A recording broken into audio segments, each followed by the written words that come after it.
Assalamualaikum warahmatullahi wabarakatuh. Rakyat Sulawesi Tenggara yang saya cintai, di kesempatan sore hari menjelang maghrib ini, saya ingin memberi pendapat berkenaan dengan polemik pernyataan Pak Nur Alam tentang Ketua Paguyuban Provinsi lain yang akan menjadi gubernur di Sulawesi Tenggara dan respon Bapak Adi Subanguraka terhadap pernyataan Pak Nur Alam itu. Terhadap pernyataan Pak Nur Alam, saya kira sah-sah saja dalam suatu kontestasi politik. Apalagi pernyataan Pak Nur Alam itu tentu ada premisnya, ada dasar hukumnya, ada dasar pikirnya. Sebagaimana kita ketahui, sebagai resistensi terhadap pelaksanaan sentralisasi di zaman Bung Karno pada saat demokrasi terpimpin, Orde Lama maupun Pak Harto Orde Baru, Angkatan 98 yang alhamdulillah saya termasuk salah satu di dalamnya.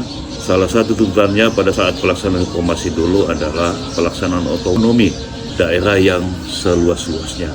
Dari banyak hal berkenaan dengan otonomi itu, pesan utamanya adalah bagaimana daerah diberi kewenangan mengatur daerahnya sendiri, baik pemerintahannya, anggarannya, pengelolaan sumber daya alamnya, dan hal-hal lain yang ada di daerah tersebut, tentu dengan tidak bertentangan terhadap prinsip Republik kita.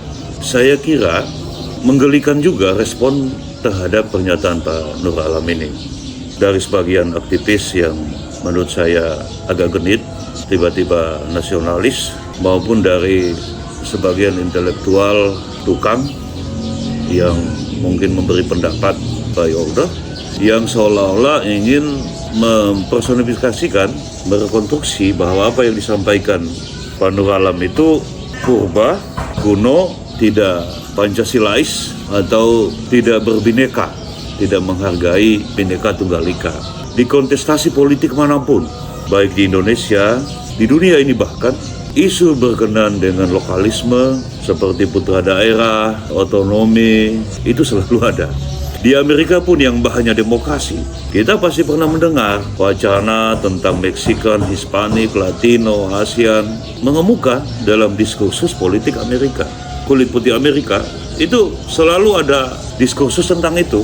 Kita lihat bagaimana Donald Trump misalnya mereproduksi isu-isu tersebut dan ternyata mendapat sambutan publik yang luar biasa, dibuktikan dia terpilih. Di Malaysia kita kenal yang namanya UMNO, United Malay Nation Organization, barisan nasional yang menyampaikan dan menjadi satu konsensus politik yang tidak tertulis bahwa Perdana Menteri Malaysia itu harus orang Melayu. Maaf, tidak boleh orang Cina atau orang India. Padahal jumlah populasi orang Melayu di Malaysia itu hanya 48% saja. Di Selandia Baru, di Australia ada dapil khusus aborigin. Tidak boleh orang Australia kulit putih menjadi caleg di dapil itu. Di negara kita, di Indonesia, di Papua misalnya, ada istilah orang asli Papua. Tidak diperkenankan yang bukan orang asli Papua itu menjadi gubernur di tanah Papua. Jadi berdasarkan uraian yang kami sampaikan itu, saya kira apa yang disampaikan Pak Nur Alam mempunyai premis, mempunyai dasar. Nah, terhadap respon pernyataan Pak Nur Alam itu, saya juga ingin memberi catatan. Saya terus terang menyayangkan respon Pak SR yang melaporkan hal tersebut ke Bawaslu. Saya kira ini kurang baik. Kalau sedikit-sedikit ada diskursus, ada pendapat, ada wacana, itu kemudian dilapor polisi. Menurut saya sebaiknya pendapat itu dilawan dengan pendapat, bukan dengan pelaporan polisi. Termasuk ada mungkin tokoh-tokoh atau kios-kios lah yang ingin membuat stigma bahwa ketika orang bicara soal otonomi, soal lokalisme, itu dikatakan ini bukan pemilihan kepala suku. Memang bukan pemilihan kepala suku, tapi Pilgub itu pemilihan kepala kampung. Mereka yang akan memimpin satu kampung besar yang namanya Sulawesi Tenggara ini. Seharusnya memang maju tidaknya seseorang itu dikembalikan saja kepada kebesaran jiwa, kebesaran hati, kebesaran pemahaman, saling pengertian dari para tokoh atau aktor politik yang akan mengikuti kontestasi. Kalau kemudian pada aktor, kepada tokoh politik itu mungkin lupa, tidak memahami, ya saya kira mau di apa? Kita kembalikan ke rakyat saja. Bagaimana respon, bagaimana nanti tentu hakimnya rakyat di tanggal 27 November tahun 2024 nanti pada saat election day kita. Kemudian saya juga ingin menyampaikan bacaan saya seolah-olah yang dituduh memainkan isu cara itu hanya Nur Alam Ansyi. Menurut saya betul Pak Nur Alam memainkan isu lokalisme yang mungkin di dalamnya ada soal primordial itu dari kata. Tapi Pak SR juga saya kira memainkan itu tapi dari laku. Jadi kalau Pak Nur Alam dengan kata, Pak SR itu dengan laku, dari perilaku. Dari mana saya bisa berpendapat demikian? Itu bisa kelihatan bagaimana Pak SR kehu-kehunya merebut kepemimpinan KKSS.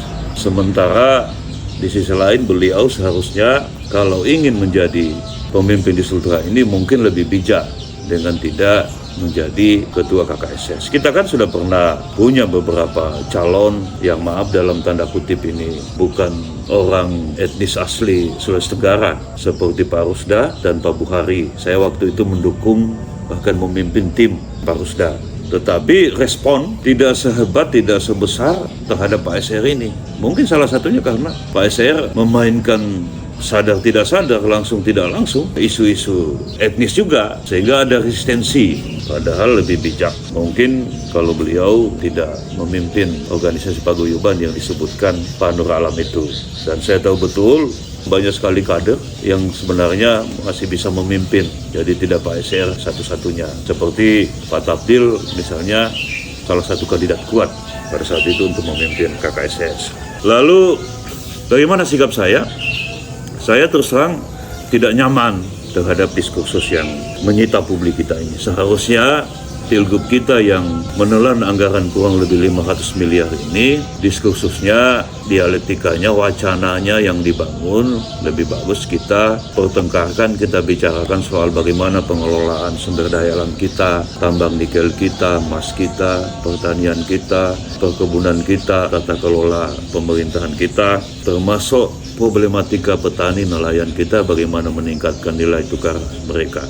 Daripada kita memperdebatkan hal-hal yang menurut saya tidak produktif. Kita pemegang 40% cadangan hipotetik nikel nasional, tapi kemiskinan kita 2 digit, masih banyak rakyat kita yang hidup di sekeliling tambang, termasuk pemain tambangnya. Tidak ada orang Tolaki, orang Monen, orang Kabayan, orang Buton, orang Muna, orang Bugis, orang Jawa, orang Bali yang hidup di daerah-daerah tambang itu menjadi pemain tambang besar kita, itu rata-rata dari luar.